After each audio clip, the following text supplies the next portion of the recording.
Hey guys, welcome back to Chris and Retro. Tonight's video, talk about book covers. So I'll get into that in a second. But I saw something on I think it was TikTok today where somebody was talking about doing a whole a whole rant on not judging a book by its cover, and it did trigger some thoughts in me, and I thought I'd do my own version of it here. But I'll make some observations that I've seen over the last several years, and primarily over the last several years, because I think the lessons I've had on this portion of my life has probably been most beneficial in the last since 2017. So this is definitely one of those recovery lessons that I had that I probably wouldn't have had I not gone through what I went through. So we'll talk a little bit about that. But we how people as human beings we bucket people. I think it's a natural tendency based on our own life experiences. Our environments, all that stuff. I mean, how we see the world is often how we size up people as they go by us, and sometimes that can be real limiting in how we experience life. Perception, as they say, is everything, and so I'm going to share with you a story. If we just met, let's just say that you and I just walked up to a street and say, "Hey, how you doing?" and we just started talking. If I told you that I went to school in Naples, I grew up in Italy, and my name was Christopher, what would your perception be of where I'm from, or what my descent would be? Of course, you would think I was Italian, and I've used that illustration before with people. The fact is that all those things are true. I went to Naples Central School. I grew up in Italy, New York, which is right near Naples. My parents are still in the same, as I said on the show before, the same 600 square foot house I grew up in. They're still there. That's in Italy, New York. And my name is Christopher. However, my descent is Scottish Welsh. And so I'm not Italian. But the point is that if I put that optic out there, it's going to seem a certain way, and you're going to read me a certain way. If I were to enter a room with my Jekyll and Hyde t-shirt on, and tattoo showing, and maybe a hat on or whatever, a beanie on or something like that, you're going to size me up a certain way. I could be the same person walking in a three-piece suit, and you're going to size me up a different way because you're not going to see the tattoos. My hair will be combed and everything else.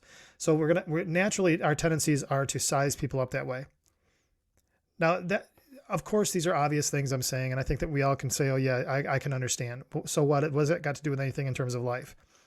Well, where this becomes massively important, especially in the recovery community, is understanding the truth of who somebody is based on who they actually are, not how they perceive, the optics that they're presenting. There's a lot of stigma that comes on us based on people having knowledge of our background, but also how they see us. There's a perception of our recovery based on how we dress. Oftentimes, if I still show up in a flat brim hat and a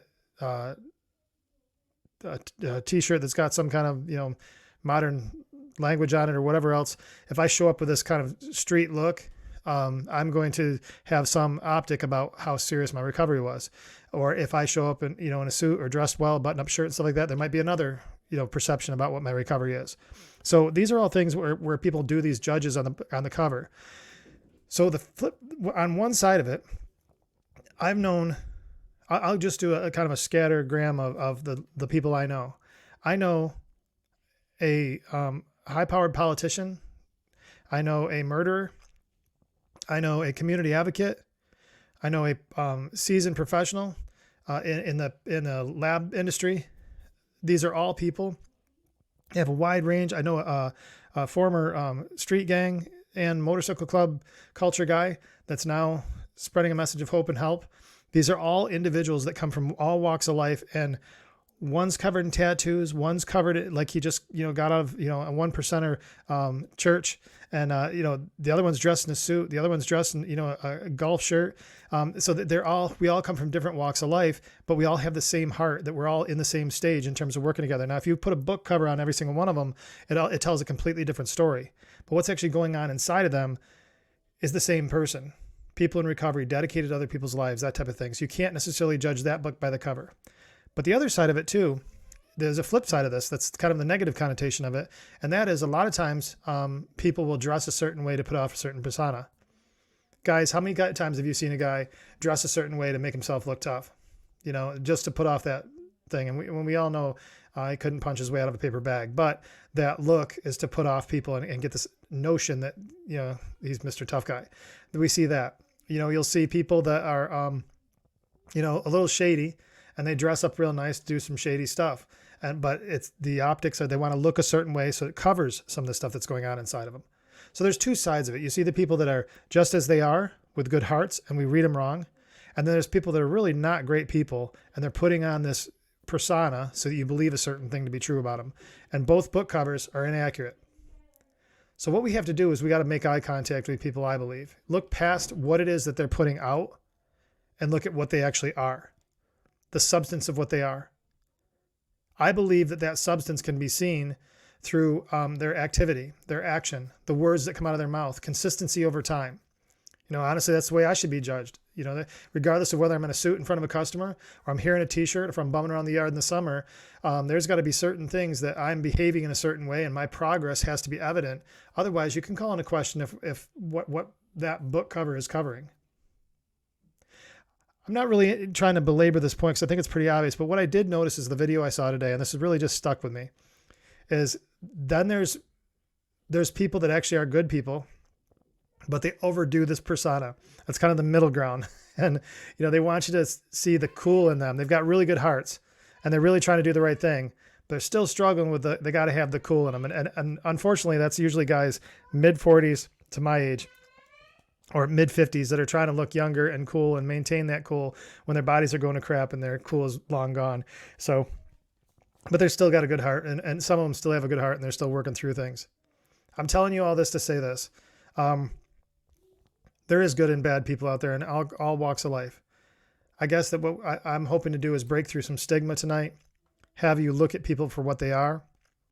If you're accustomed to being in a higher end society that wears a lot of suits and things like that, if somebody walks in covered in tattoos and sits down next to you when you're having a really hard time and your wife left you and you're struggling with alcohol and everything else, I'm telling you, some of the greatest hope you'll ever find is somebody that probably was homeless 5 years ago, because they found the fire of not only God that helped them find a way, but they found a process that's nothing short of high performance. To become a person that's in recovery and a sustained recovery, it is high performance activity to get there. Now, their lives may not reveal it other than just through their sobriety, but I'm telling you, to get to that point where you are able to make more out of your life, that was high performance. So if you're in a suit and somebody in a tattoo is uncovered and has a criminal record and everything else, come down and sit next to you, they could speak to you on the level of pain that you guys can communicate at that level and understand your fellow travelers. It has nothing to do with what you're wearing or how you look. Conversely, I think a lot of times, street guys get a little snotty about people in suits too. There's some people that have been through some stuff that have outwardly doesn't look like they've had a rough life, but they've been through a lot. Maybe their childhood trauma, maybe something happened in their adult life, maybe losing a loved one or a divorce or whatever else. I mean, all of us go through different variations of pain, and whatever cover is on our book, it's really about what's going on inside of us. We got to read those pages. Maybe there's some pages in there we can connect with and see eye to eye on, make eye contact, and help each other through bad days. I was talking to a friend of mine tonight, and I mentioned this in a different friend, I think earlier in another video this week, but I was texting with a friend of mine tonight, and he called out some former writing, and it meant a lot to me that he was reading that, but he was mentioning how he's having a little bit of a downtime, and he was having a conversation with somebody else that was having a downtime, and that helped. And I'm not surprised by that. We are fellow travelers, and regardless of where we are in life and what we got going on, we really need to be better, especially as men, about connecting and just having a conversation, sharing each other's knowledge. No matter what you're feeling right now, help somebody else. No matter what they look like, no matter what they're wearing, if they're willing to hear and you've got the tools to sit down and help them, why not sit down and just have a conversation?